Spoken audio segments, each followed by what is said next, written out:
113 games to be exact. On my Emil 1 later, I have finally researched the Emil 2, and as well you can see, I've already got the top gun on this vehicle. Now, I was smart enough to save my free experience while grinding the Emil 1, completely get enough XP to research the Emil 2 flat out, and then use the free experience from grinding and use it to get the gun researched right off the bat. Because of that, this hasn't been too bad of a vehicle to play. While it has been, in and out on some of the games, 75%, 2,781 average damage out of the 12 games so far, it is a pretty much completely stock vehicle apart from the gun. The engine and tracks are stock, which is the big killer. It is so incredibly slow. You can also see my equipment is stock apart from calibrated because I need that pen, and my crew is 79%, which is, I've only got it up 4% out of the whole 12 games I've played. So overall, it's been a bit of a pain grinding down this line. A good example of the pain was the last game I played on Vineyards. Yeah, not super fun. This was a battle where the whole team just absolutely died.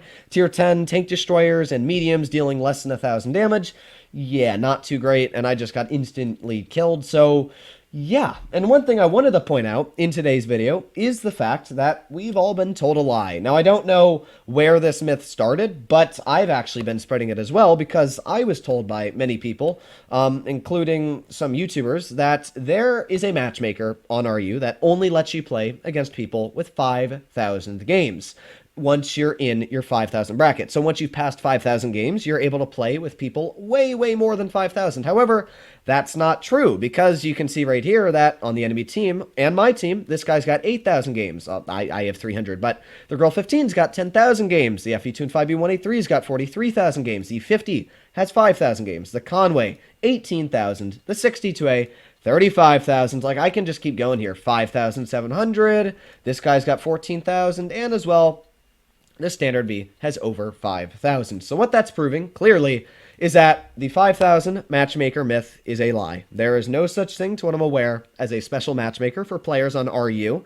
because, well, that clearly proves it right there. And it's not just that game. Like, for other games as well, I just played a game, and I looked at the battles. I just played a game in the Emil, did pretty good, and I think it was the Jagdpanzer. Yeah, the Jagdpanzer is 16,000 games. So clearly, that's a myth. And there is no such thing as a preferential matchmaker for newer people grinding in the game. That is a complete lie. YouTubers have said that. And, well, there you go. Proof that that is not true. You can play anybody up past 5,000 games on RU. Now, it's possible that it's only once you've reached tier 9 and 10 that you play higher people. But to what I'm aware, I don't think that's true. And I just think it's a myth that was made up for some reason. I really don't know, but there you go. Myth proven wrong. Myth busted. Now, the Emil 2 is a very fun tank to play. Not stock because of one reason. And you're going to see that right now. You can see I've got full traverse on. And this is my turret traverse, and this is the tank traverse. That is the reason why I've not been enjoying this tank so far. It's so slow.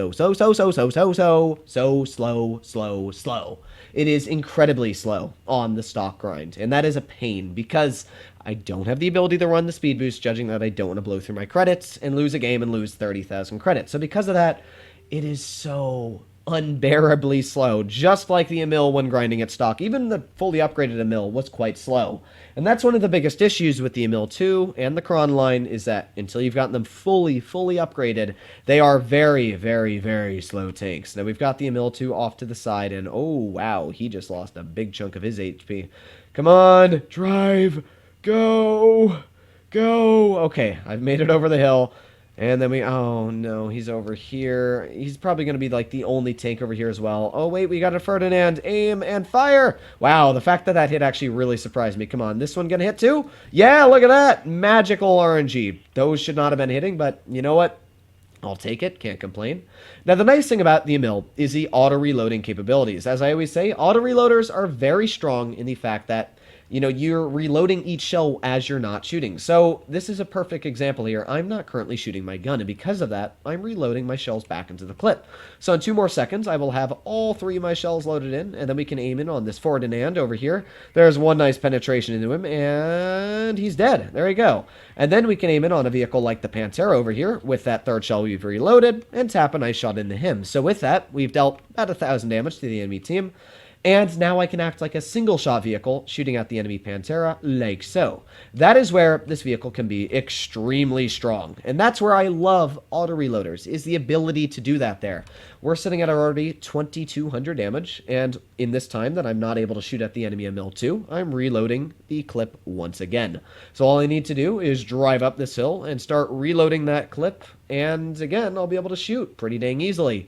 This is where auto reloaders are super strong, and especially even when you're on a stock grind, because they don't really lose DPM on the clip itself. When I'm clipping, it has a 3.5 second intra clip, which means that it doesn't get worse. Like crew doesn't make your intra clip. Oh, that was bad though. That's one of the issues while grinding stock, is your dispersion is way, way worse. In fact, my dispersion, believe it or not, is like 0.38. Well, it's terrible. That's all I can say. Move. What are you doing? Move. I'm so slow, and this guy is just slowing me down. I want to go for this IS-8. I should be able to get a full clip into him, and with that, maybe a decent chunk of damage out. So let's see. Oh my god, I cannot climb that. Oh my god. Okay, game. You know what? You know what? This is pain. This is pain with a capital P. Alright, let's aim in on this IS-6. Aiming, fire! Yes! Okay, we got one shell out, and then we can drive over here and maybe get a shell out onto the IS-8. Look at that turret traverse, though. It is so bad. There you go. One shell into the IS-8. Let's get one more, and bippity-boppity-boop. There's another 449, and with that, we did 3,917 damage in this battle. Now, there were quite a bit of games I've had before this, and not all of them were great, but for this one here, you can see I did a pretty solid job. In fact, I was able to deal almost 4,000 damage, help the team out quite a bit, and maybe, I wonder if this was a mastery. It's definitely not a mastery, but it would have been nice. No, definitely not. We earned about 20,000 credits, made 37... I'm losing my mind. 3,700 damage, or whatever, 3,900. Not bad. And that's kind of what this vehicle's been like grinding so far. There's a couple good games, then there's a couple bad games. I'm sitting at just about 2,900 average damage with a 77% win rate now. And the thing is that, aside from the matchmaker, do I think this game is pay to win, and to what extent? Well, at tier 7, I think this game is completely pay to win. I think that a bad player can buy an Annihilator and instantly become better than every other bad player, increasing their win rate probably by 3 times. And while they're still not good, it is completely pay to win in the aspect that you can buy a tank that is physically better in every single aspect to a non-pay-to-win vehicle. That is one good example of being pay to win. It's just the fact that you can buy a tank that is physically better than almost every other counterpart in tier 7 at the tech tree. That is a good example of pay to win. However, when you're at tier 8, tier 9, and tier 10, it's a lot harder to discuss the platform of pay to win. Because at the tier I'm at, really tier 8 premiums that are overpowered don't stand much of a chance against a clip when you've dealt 1,200 damage to them. It's really just the mobility and the stock grind that kills you. And that's where, again, pay to win comes into play, because grinding down a stock crew, you can spend money to skip it. And while you don't need to, it's definitely a major advantage if you do. It's so much worse if you're doing what I'm doing here and spending way more time. Oh, why does everybody have to like slowly stop me? The acceleration is so bad on this vehicle. Okay, here we go. We're going 30 or somewhat like that, but yeah, I do think this game is pay to win, but at the same time, if you're a competent player and you know what you're doing, you can easily grind stock. There's a lot of people that don't want to do it because they're worried their stats are going to drop. Honestly, I'm managing to do 77% on RU, and as we can see, there's no special matchmaker for me, and even on this tank, I'm still 77% in a stock Emil 2. Like, I ground this vehicle from stock, and it's not bad. So, I really don't think it's terrible grinding a free-to-play account. If you know what you're doing, you can do it, and pretty well at that as well. Let's aim in on this 183 again. There's another nice tap, and then we aim in on the E75. There you go. There's 3 shells, and that's 1,200 damage from the Emil 2. And that's, again, where this tank has such a strong advantage, is that clipping potential. It's so strong to clip 1,200 hit points. Like, you have to think of it on the aspect of, I just did a 183's clip, or a 183's shot. All right, obviously this guy's going to push forwards, and I'm not going to be able to get a second shell out, so I'm just going to have to fire that and reload like a single shot right now. But thankfully, when you're on a single shot, you actually don't lose that much DPM, so it's not terrible. We're just going to reload here, maybe get a shot. No, I can't pen that. Not as of yet. I'm just going to try and push over this hill here. Maybe get some shells out onto the 75. Yeah, this is where pain is. I have to drive into the battlefield, and with that, this tank is obviously not very quick. Oh, come on, come on.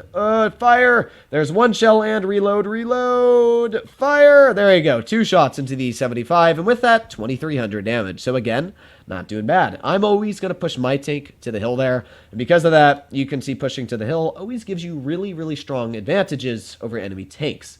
Especially ones that aren't haul down over there. Like, I've already dealt 2,200 damage, but my team is definitely not doing great. You can see they're dying very quickly, which isn't what you want, especially for a team. So, yeah, I don't really know what to say right now. That Conqueror, I don't know if he's going to poke it. Oh, he is, and because of that, we finished him off. Not too bad. Again, though, gotta reload. My SU's behind me, which means I do have some cover. There you go. SU got a nice shot out. We've got the Progetto right here. Let's try and bounce some shells on the Progetto. There's one nice bounce. There's the SU finishing off that guy. And while my 183 is dying very, very quickly, one thing that is nice, again, is my clip. I do have a very, very nice clip at that. Let's get a nice HE into the waffle. Let's back up, and hopefully... Oh, come on, SU. SU, fire! What are you doing, SU? Do your job, please! Oh, you're just gonna bleed. Come on, shoot them! Shoot them! Okay, here we go. Let's pull forwards and maybe get some shells out onto the enemy team. Enemy tanks inbound. Let's see. We've got the Progetto over here. Let's get... Oh, that was a miss and a half. All right, let's reload here. Let's see if we can get another nice shot out. Oh, come on, come on. And fire. Oh, what the heck? Well, as you can see, ping can be a pain, especially on our U. So what I'm going to do is I'm just going to back up and reload. That SU is just blowing all of his hit points pretty much away here. And because of that, that's not great for me. I don't want that SU to die. Not yet. Which isn't, really good for me at all. This is actually just terrible. Oh, God. This is pain. Pain is all I feel. Pain is suffering. Okay, let's get our second shell out into the IS-7, and then we can maybe pull forwards here. Oh, come on. Come on, SU. Oh, he died. Well, sadly, we're not going to be able to carry this game. I did the best I could, but... yeah, not every game's a win. And even though I tried my best, it's obviously not going to be a win here. We did 4,625 damage, but... long live the king, Emil 2. If that SU just wasn't a bad player, we probably actually could have won this if he had just shot those guys. But sadly, not every game's a victory, so can't say too much about that. But you know what? I'll take 4,600 damage. That's not bad at all. 4,640, oof. Ooh, not bad at all. And let's see, how many games did he have? 2,700. So at least he's newer to the game. But overall... yeah, we're not doing bad. Like, I'm averaging just about 3,000 in this tank, 72% win rate, and of course, I'm going to continue to play this tank stock. Did we get a valiant effort for that at least?